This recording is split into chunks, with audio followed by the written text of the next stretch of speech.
Every year, I analyse the YouTube Rewind. This year is no different, apart from the fact that everyone else seems to be doing it, and I'm not collaborating with anyone this time. It opens on a talk show host and an aggressively unfunny individual. If this was EFA Excellent English GCSE, I would be all over that symbolism and foreshadowing.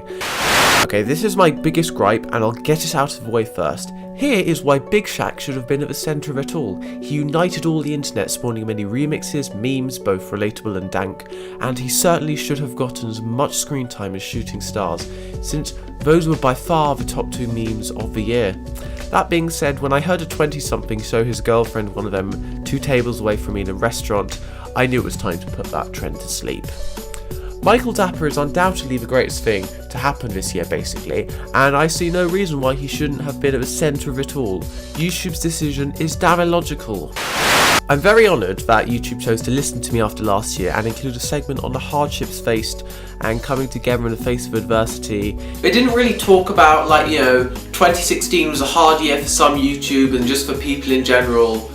It was incredibly crowbarred and only focused on natural disasters, the least controversial tragedy, with one mention of explosion, vague, but I think we know what that is. So we still have some work to do, but not ungrateful. Thanks again, Susan. Anyway, here is my crowbar. You think you can take down Britain, you're not the first to try, and yet we're still here to put up with whatever you're— Is that a fidget spinner? As an autist myself, I would like to explain why they infuriate me and do not calm me down. The spinning and clicking has no timing. It's like every click is a transcendental number away from the next, and I do not approve of that. So who do I recognise from this video? Well, I can say it in one breath. Poppy, Big Shaq, animators, YouTubers I haven't watched for years and now feel guilty about unsubscribing to, not I'm going to revisit them. You remember those Easter eggs last year? Well, they removed annotations, unless they brought them back for this video, and I couldn't be bothered. Ending on animators was much better than people driving and shit. Literally every video I've seen on the Rewind praises the animation at the end. Someone should probably tell the algorithm. Another criticism I've heard is about the underuse of Big Shaq, which I can relate to. I'm glad Humble is accompanying a Train Snow video, even if there's also a fidget spinner and it's the advertiser-friendly version of the song. But it's a good change from solo CDM and the rest of the video. Shame they didn't go for more nuanced, thoughtful electronica like the likes of Pink Guy and Namzar. I wanted to find Jack Snow's appearance in it, because trying to spot him is a meme, and I found a 13-second long video where you have to keep pausing to spot him. I'll link it below. He actually makes a much longer appearance in the behind the scenes video, which is probably why the like ratio is so good. Although now I'm wondering why they'd actually wire him up if his appearance was so small, almost as if something happened that halted the progress. A conspiracy worth investigating, no doubt. 2 minutes into the behind the scenes video, some people start praising the Rewind, and to put it politely, we must be in opposite land. It gets worse when the pair of Pauls show up, and when they go into London. I don't get why slime was by far the biggest theme of the video. I mean, was it particularly popular this year?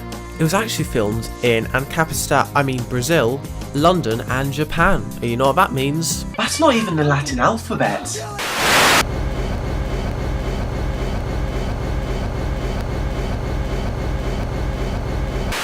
Slime, lava and plasma all lasted for way too long, and there was only 1 second of Shaq, which I detest, and I'm drilling that point home. Some YouTubers I would have liked to have seen in the Rewind include Dolan Duck, the name in the title posse, the Aryan Swede, and Jeff Tech. He visited all the stations in Great Britain, it's worth checking out. Also, as a proud Brit, I was very saddened to realise they missed out the monumental Elizabeth Tower, home to Big Ben, which chimes across London no more. A moment of silence.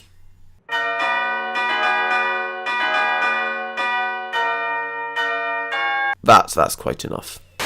Points for including All-Star, negative points for doing it 1 year too late, and complex points for making up a facade where we aren't all drowning in piss-coloured demonetisation symbols. Hey, I mentioned demonetisation. Do I get a prize?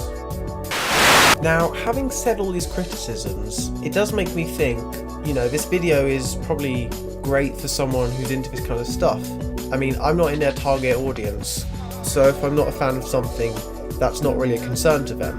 I mean, as far as I know, I'm just in a small minority of people with an IQ above 200, and if we really want to see what the impact of this video has been, we're just going to have to check the statistics. Well, I am technically in the minority, but it is definitely not the 1%. People seem to be wise to this cynical gesture, and here's a graph of the like-dislike ratio for each year along with their view count. Yeah, as you can see, we've been declining since 2014. Either 2017 hasn't had enough time to accumulate likes with the hate wagon getting there sooner, or people are becoming awakened. We saw a much better like ratio on the BTS video, so maybe it's just a case of more casual viewers coming in to help this video recover from its 1 dislike for every 2 likes. Here's a vlog with demonetization symbols in the thumbnail. Yeah, I think everyone knows about it then. I actually watched this video. It's a tightly edited vlog a la Neistat, aimed at the kind of people that like vloggers, so fair dues. Quite a few of the comments were saying that her appearance was the only bit of Rewind worth watching, and it was just the eclipse bit where they take off their glasses, which you really shouldn't do. Actually, the saying she was the only thing worth watching was kind of like my opinion on Big Shaq's instantaneous appearance and how that should have been the core of the video.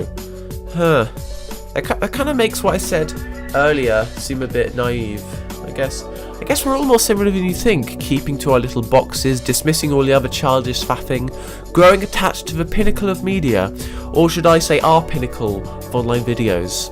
Also, her description said, please don't demonetize YouTube, so by the looks of it, all the tubers and all the corners of the website live in fear.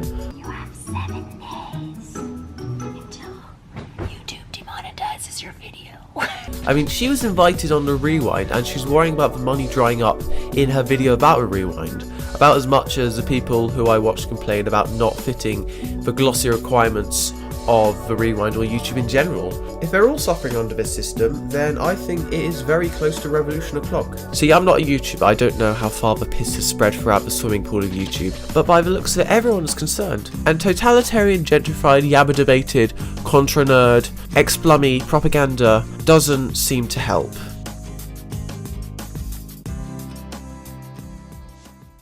And I guess that's what happened in YouTube Rewind 2017. Not really much more I can say. So yeah, I'll see you next year. Okay, can I come out now? Can you let me out? I did it this time as well. Don't just let me out, okay? This was supposed to be the last one. Let me out. Let me out. Let me out. Let me out. Let me out. Let me out. Let me out. Let me out. Let me out. Let me out. Let me out.